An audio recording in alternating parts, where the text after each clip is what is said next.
So I want to talk about NATO, Ukraine, and membership. Part of the reason why the Russians said that they invaded Ukraine was to stop Ukraine from joining NATO.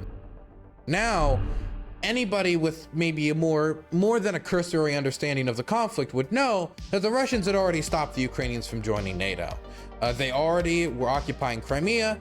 They already had proxies occupying 1/3 of the country in Luhansk, 1/3 of the oblast, Luhansk and Donetsk.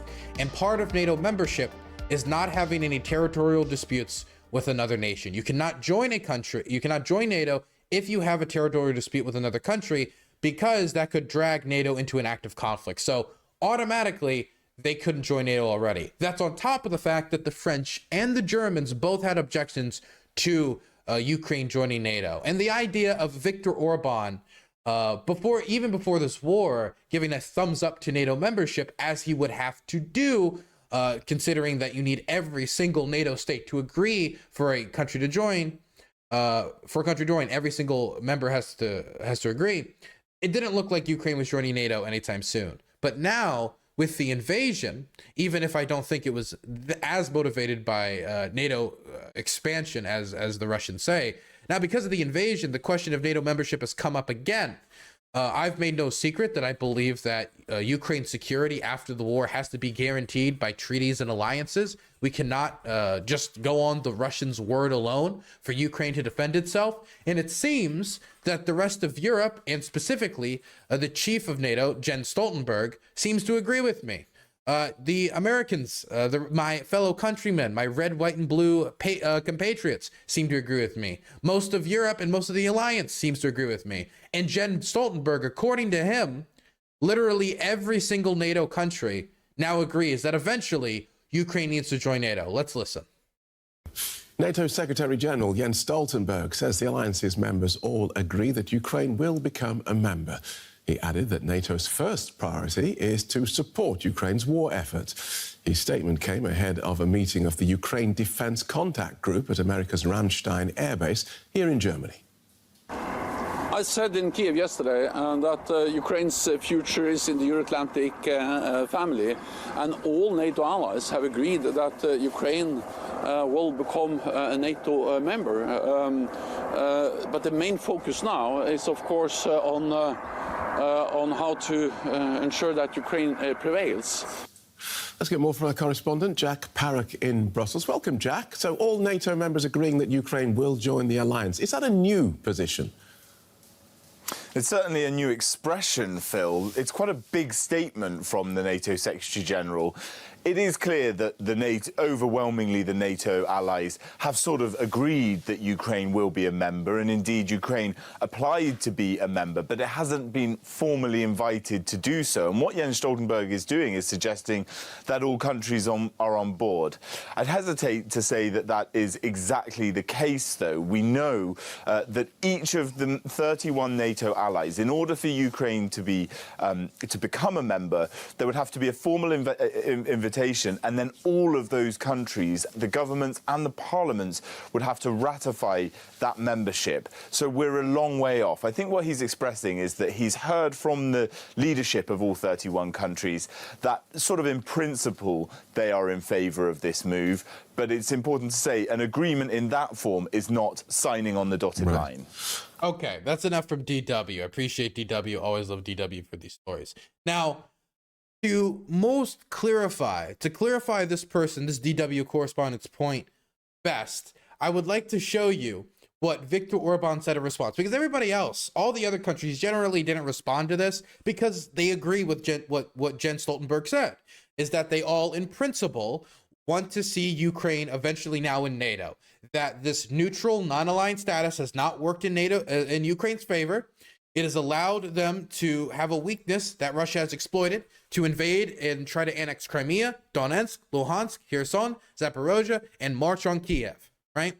This is something that they have used for over the last 9 years, not just since February 24th, but since 2014, when they invaded Crimea and sponsored proxies in the Donbass, sending in Russian soldiers into the Donbass. Burns is an immoral, that isn't talked about as much, but they corrupt, did. bankrupt And Putin man. actually admitted to it in a 2015 interview after Russian agents were caught by the Ukrainian government.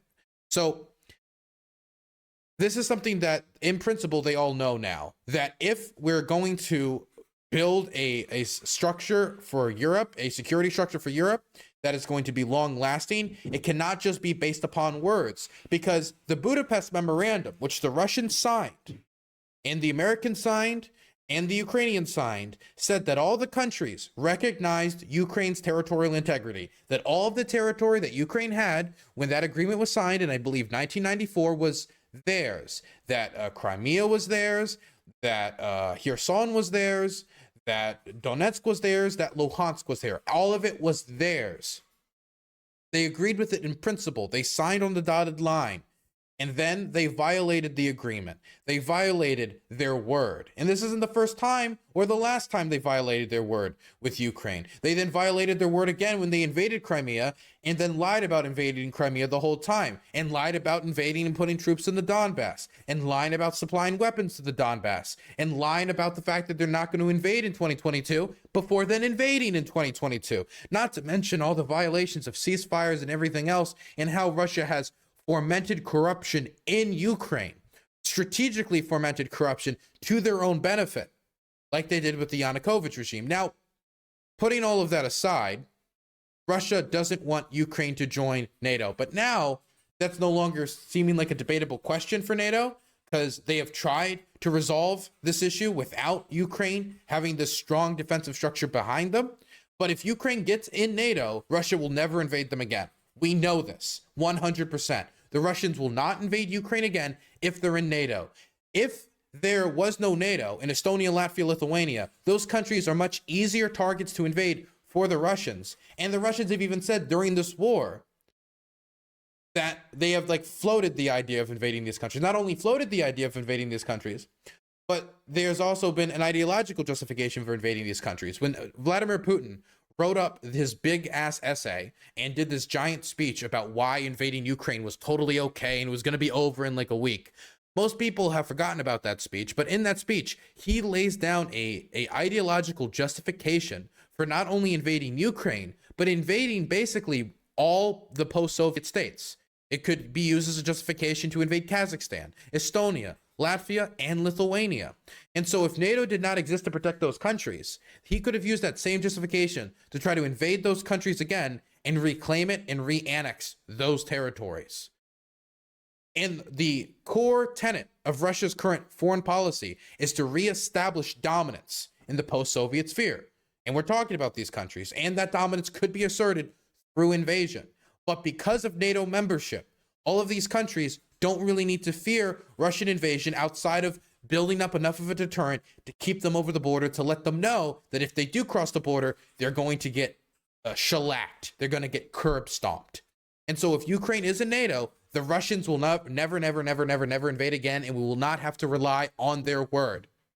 And so that's why I believe Ukraine should be in NATO. I think the Russians have given up talking about a neutral Ukraine, because a neutral Ukraine is what they tried to negotiate last time. And what did that result in? Them invading Ukraine, them being able to invade Ukraine with nobody coming to their defense for over 8 years. And it was only another wave of invasions, one against the entire country, that the world finally woke up to this issue, finally started paying real attention to this issue and sending them the weapons and support they need. So I believe that the structure of Europe, the security structure of Europe, will be stronger with Ukraine in NATO, that Ukraine will be safer within NATO. Now the question is simply pushing the Russians out of Ukraine so they can join NATO without any territorial disputes. That's the question now. I think I forgot to mention this. I was going to, and then I think I just kind of wandered off. But Viktor Orban responded to this. He was the only leader to actually respond to this. And this is how he responded to this story. He was not very happy. He posted an article of the Jens Stoltenberg statement from Politico. Your place is in NATO. Alliance chief tells Ukraine on first wartime visit is the title of the article. And Viktor Orban just responded, "What?" with a question mark and an exclamation point. So it seems that he's not very happy with that statement from Jens Stoltenberg. This could mean a few things. It could mean that Jens Stoltenberg was exaggerating and the Hungarian government has not said this behind closed doors. Or, and this is something I suspect, that they have said that in principle, once this is all over, eventually Ukraine will join NATO. And the Hungarians are angry because they wanted to use the leverage of NATO negotiations more effectively and saying like, oh, they won't join, or oh, we will stop them, because they want to change Ukrainian laws around certain schools teaching the Hungarian language, and that being restricted by Ukrainian legislation, or trying to get more concessions out of Ukraine when it comes to grain exports, which is something that could undercut Viktor Orban's economy, or how he has built up the economy in Hungary. So there's some things that they want to negotiate before the Ukrainians join NATO, and I think this maybe removes some leverage. Also, he's trying to kind of balance his relationship with Putin, and him giving the okay to this could anger Putin. A tier 1 subscription. Missed Flemmy giving me a sub yesterday, so I'm passing on the kindness. Oh, thank you, Thane Robo. I appreciate you gifting a tier 1 sub to Beelzebub and passing on the kindness. Thank you very much. I wish Viktor Orban would pass on the kindness of collective defense to Ukraine and acknowledge that the immediate collective defense of Ukraine is probably more important than any of the small squabbles that he has with the Ukrainian government.